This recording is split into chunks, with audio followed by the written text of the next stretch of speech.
keadaan umat dulu. Kurang umat. Emang kenapa umat? Ada apa dengan umat?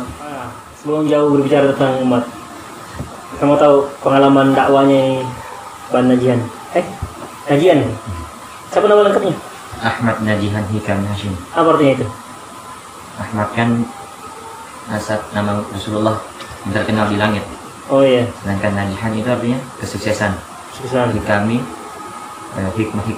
Hikmah. Jadi kesimpulannya Muhammad kesuksesan hikmah. Oh gitu ya. Insyaallah. Hikmah. Pernah ikut jamaah tabligh? Alhamdulillah. Berapa bulan? Khuruj? Belum berbulan, per hari. Oh, per hari? Iya. Yang paket berapa hari? 40 hari? Alhamdulillah. Sebulan berarti ya? Ya, sebulan lebih. Oh, belum sampai ini keluar daerah belum?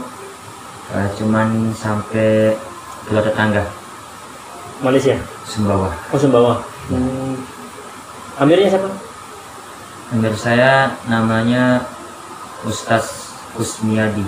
Kusmiadi. Untuk wilayah Di daerah pondok saya aja.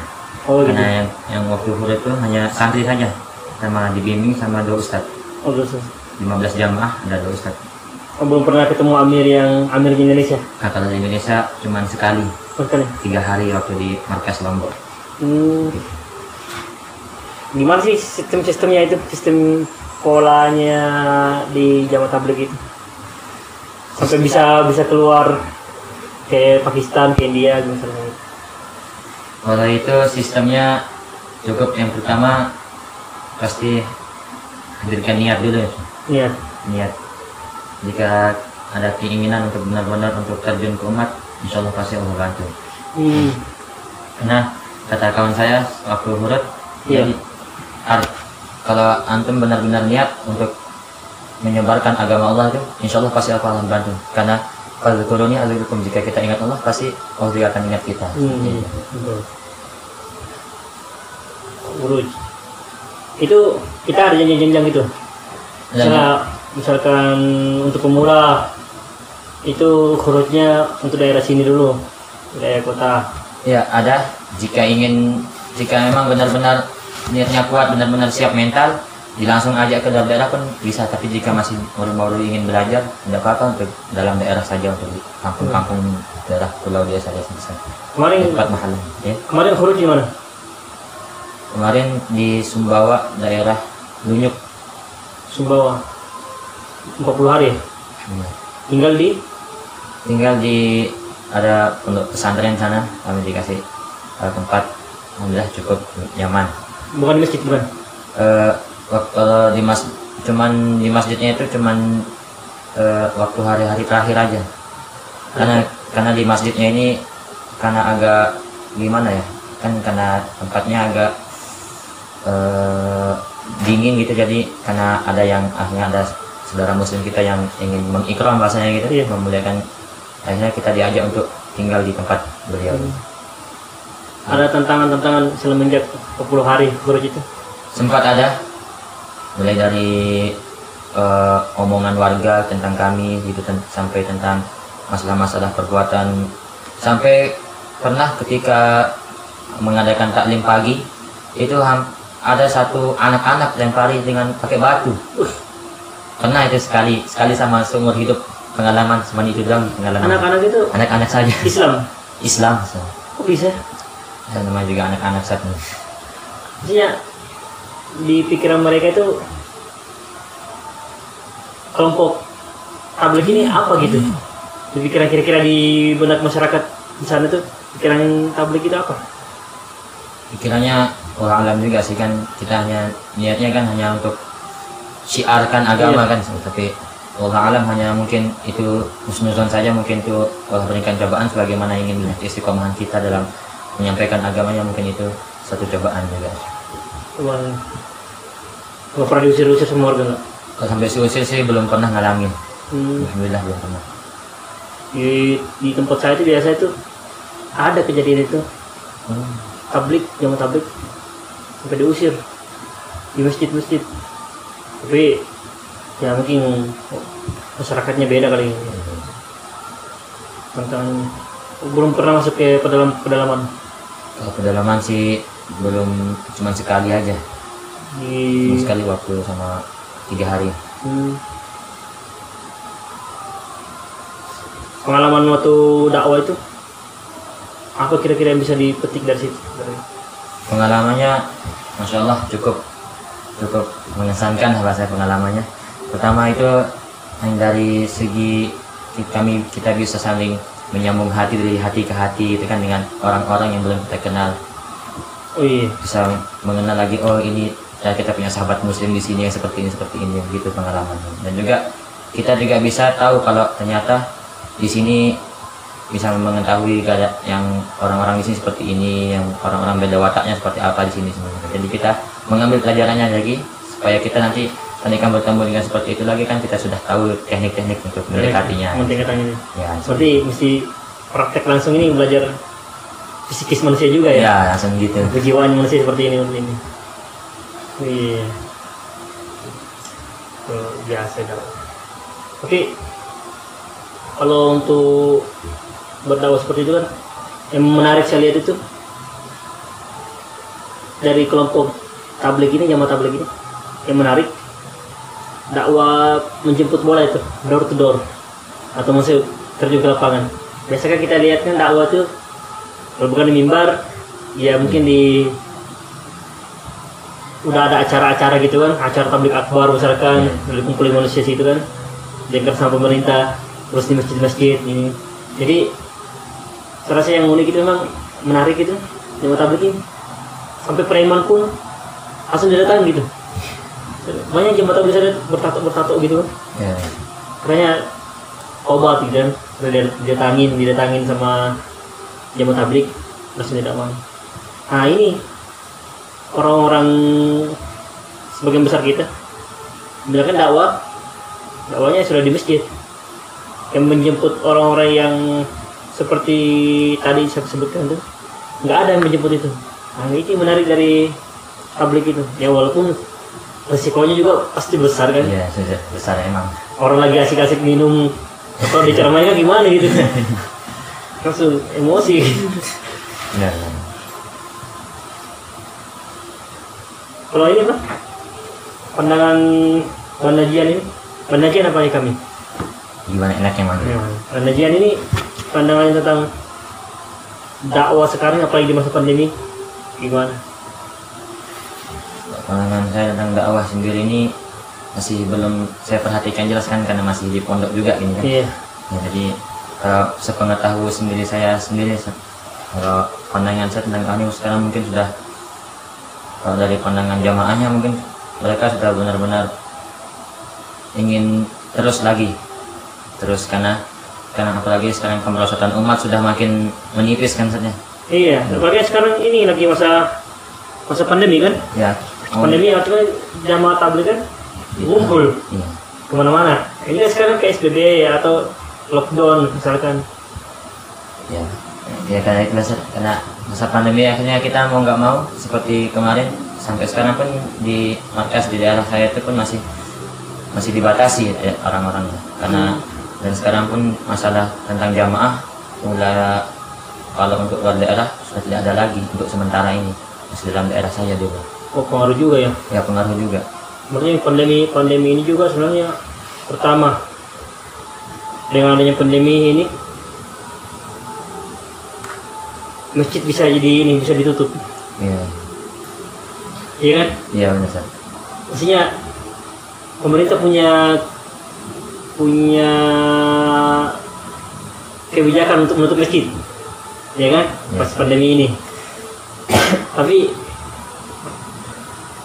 sebelum masa pandemi, bayangan liar saya, atau setelah pandemi nanti ini, bisa nggak pemerintah itu membuat kebijakan yang penekanannya itu sama kuatnya dengan ketika melarang orang ke masjid, menutup masjid? Bisa nggak kira-kira habis pandemi ini mengeluarkan kebijakan, misalkan di Kabupaten Lombok misalkan, melakukan kebijakan bahwa siapa yang tidak ke masjid sholat subuh berjamaah nanti dapat sanksi seperti ini. Minimal di kalangan karyawan lah, PNS atau pejabat pemerintahan, siapa tidak sholat zuhur berjamaah sanksinya seperti ini. Bisa nggak pemerintah seperti itu? Oh, lama. Karena pandemi aja kan, Iya. di masa pandemi aja bisa sampai menutup masjid dengan kebijakan, dengan alasan kesehatan kan, protokol kesehatan. Nah, setelah masa pandemi ini bisa nggak? Setelah masa pandemi ini dengan alasan agar umat ini moralitasnya ini pasca banyaknya cobaan, bisa nggak pemerintah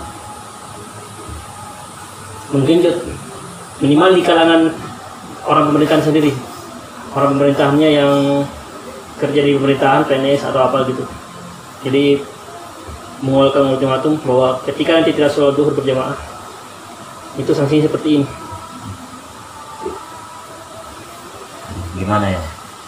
Kalau alam sih saya belum tahu juga sih, Sat. Karena apalagi saya kan masih anak-anak juga, Sat. Iya. Ya, jadi hanya bisa tawakal aja sudah. Okay. Tawakal, berserah diri saja. Saya berharap sih Iya. pemerintah bisa menutup masjid aja bisa kan? Iya.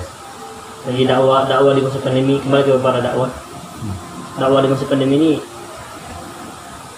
ya secara virtual, benar kan? Kalau virtual kan ya kayak gimana sih mestinya nggak ini juga, apalagi jamaah tabligh kan menyentuh ke hati masyarakat, kan menyentuh langsung personalnya. Walaupun memang dakwah, kalau saya lihat dakwah ya sekarang kita bukan sekedar mengetuk pintu rumah, tapi kita mengetuk media sosialnya. Iya. Gimana? Lewat podcast misalkan, atau vlog, atau apa saja ya, banyak yang lihat.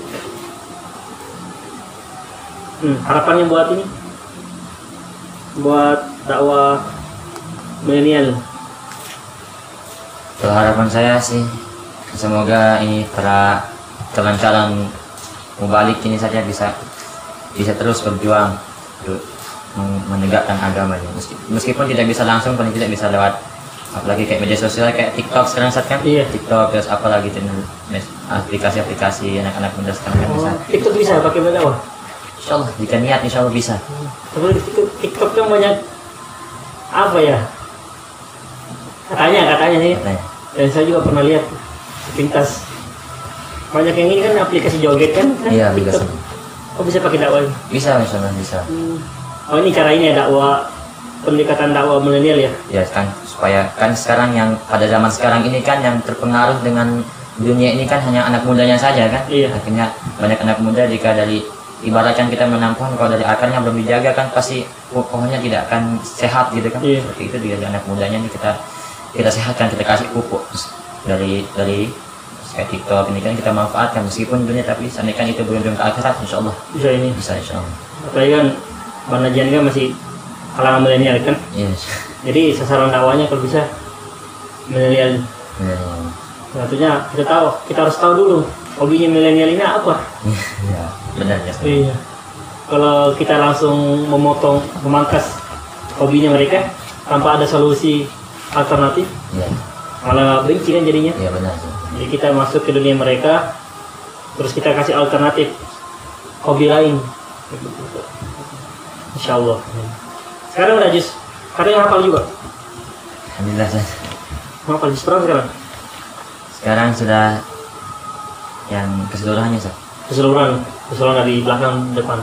Kalau sekarang alhamdulillah dapat 19 jus. Berarti sisa 11 lagi, Sat. 11 jus lagi. Khotamnya? Insyaallah amin. Insyaallah. Target kapan? Target sebelum puasa. Nikah. Khotamnya, Sat. Khotam. Tadi jauh, Sat. Kejauhan mikirnya. Ternyata menjalankan sunnah. Oh, aduh, belum itu. Makamnya belum kesana dulu. Oh gitu ya. Berumur berapa, Bang? Baru umur mau naik 18. Udah bisa kali ya? Masih. Oh iya. Niat umur 25. Oh, udah 5 lagi. Sekarang belajar dulu ya. Dan dakwah. Nabung dulu. Iya. Insyaallah. Kita sendiri kapan niatnya? Saya. Kalau niat mah ada terus. Oh, ya terus. Ada terus niat. Kalau niat mah namanya kan kalau niat sesuatu niat itu. Iya, niat. Kalau saya memahami gini. Kalau niat baik, terus terrealisasi, pahalanya sekian kan? Iya. Kalau niat baik belum terrealisasi, Dan tapi dapat pahala juga kan? oh dapat ya. Dapat yang penting niat kan? Iya. Soal saya niat nih bersedekah tapi nggak jadi, Iya. niatnya dapat pahala kan? Dapat pahala. Kalau ada kejahatan terus nggak jadi, Dapat pahala. dapat pahala ya. Saya nih betul-betul terus menyiapkan terus. Ai. Jadi setiap saya bangun pagi itu saya niatkan, saya nikah, Ai. nikah. Jalan tadi jalan. Niat. Pas malamnya lagi, oh ternyata belum. Ai. Jadi banyak istighfar lagi. Jadi saya berharapnya dari niat itu dapat banyak pahala kan? Oh iya. Dari niat itu, niat baik itu. Memang belum ini sih, belum apa ya namanya? Belum ketemuin aja. Belum ketemu apanya. Apa ya? Kalau masalah yang mau ada sih banyak. Wah. Sama sih. Dan yang nolak juga banyak juga. Yang ninggalin juga. Ninggalin Banyak disakitin. Banyak juga yang ninggalin terus. Tapi yang memang kalau untuk pernikahan itu yang memang masalah rezeki kan. Rezekinya. Kalau kata teman saya itu cuma dua tuh. Kalau bukan cuma dua yang mau menjemput kita, kita tunggu. Kalau bukan jodoh duluan, ya maut. Iya benar.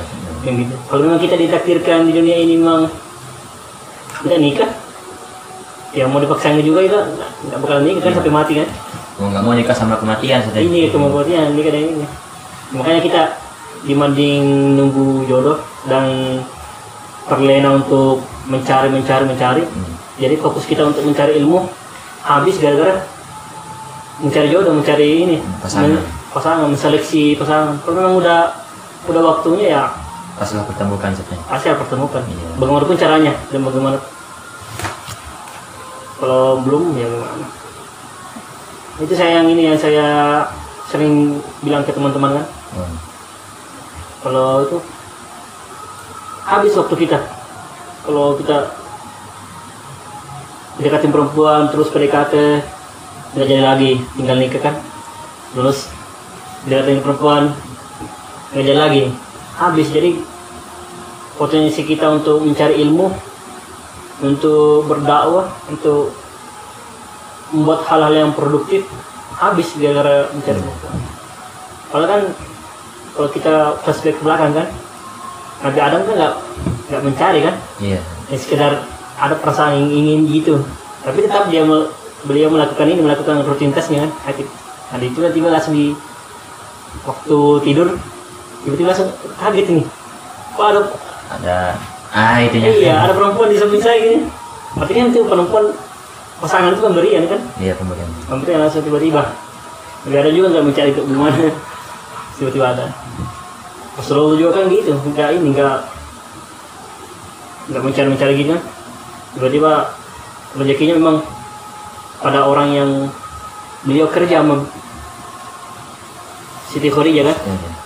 Kalau itu jadi jodohnya nggak tahu fokusnya apa Rasulullah. Fokusnya ya melakukan produktivitas kerja apa yang dilakukan. Ya kita ya jalan aja. Misalkan saya kerja, misalkan saya ngajar di Sukabumi ini kan, ngajar atau jodohnya di sini ya Alhamdulillah. welcome kan. Kalau misalkan jodohnya ternyata disediakan sama orang-orang yayasan kan, ya nggak bisa juga ditolak kan. Bungkus aja tadi. Iya. Kalau memang kan kita nggak tahu juga mau itu lebih muda dari kita atau mau lebih tua dari kita, mau itu background sosialnya beda dengan kita, misalkan bukan santri santriwati, nggak apa-apa. Jadi kita jangan fokus jalan, nggak harus apa juga, nggak harus santri juga. Kalau nanti jodohnya. Kalau misalnya banajian umur 18 kalau tahun nikah kan, kita nggak tahu kan. Oh nggak bisa aja. Nggak kuat. Nggak kuat apa? Nggak, belum siap nanggung. Oh, Belum siap nanggung. kembali ke Allah wali. Allah maha kaya. Terus kita terlalu sombong kita kalau kita yang mau nanggung kan. Iya. Biar Allah yang nanggung kita ini usaha. Usaha aja. Insyaallah. Di sini mau kemana bang? Habis ini Mau dakwah lagi? Insyaallah jika Allah masih Saya izinkan. dengar udah beberapa hari ini kultum kultum terus ya, pada asar. Terus alhamdulillah menjelang maghrib ya. Iya. Gimana anak-anak itu? Alhamdulillah sudah kalau dari pandangan saya sendiri ya Ustaz, sudah ada mulai perubahan.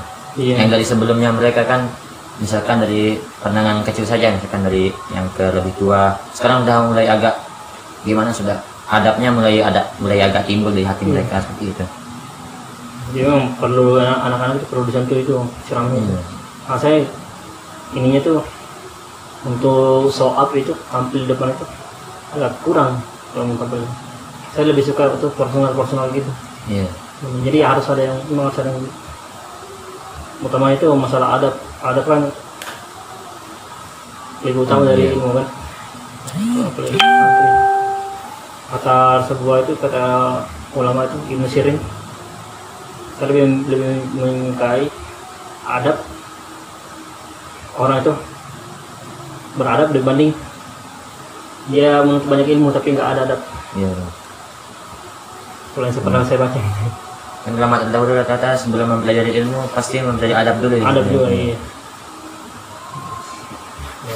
Seperti kata ulama, guru kita juga satu ulama dahulu itu yang orang tidak ada adabnya itu kan seperti lalat.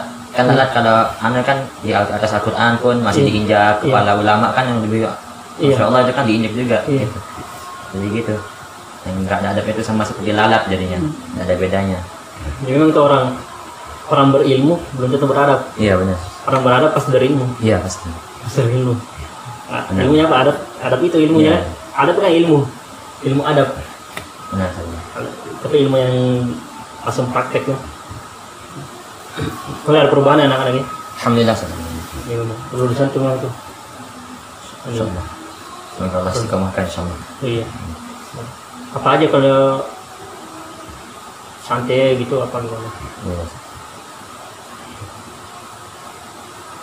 Kalau Ustaz sendiri bagaimana Ustaz? Pengalaman Ustaz ada nggak sama Ustaz menjadi pernah ikut jamaah tabligh juga kan?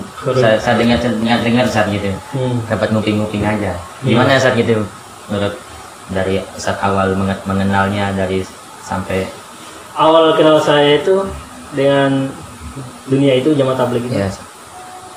Di kampung kan. Orang datang tuh bawa kompor, bawa selimut apa gitu kan. Permalan di masjid kan. Ini orang dari mana ini gitu, camping di masjid gitu kan. Pikiran saya waktu masih kecil. Iya. Camping di masjid ini pengen liburan atau gimana kan, piknik. Ternyata berdakwah. Lama-kelamaan saya masuk pondok, kenal dengan dunia dakwah.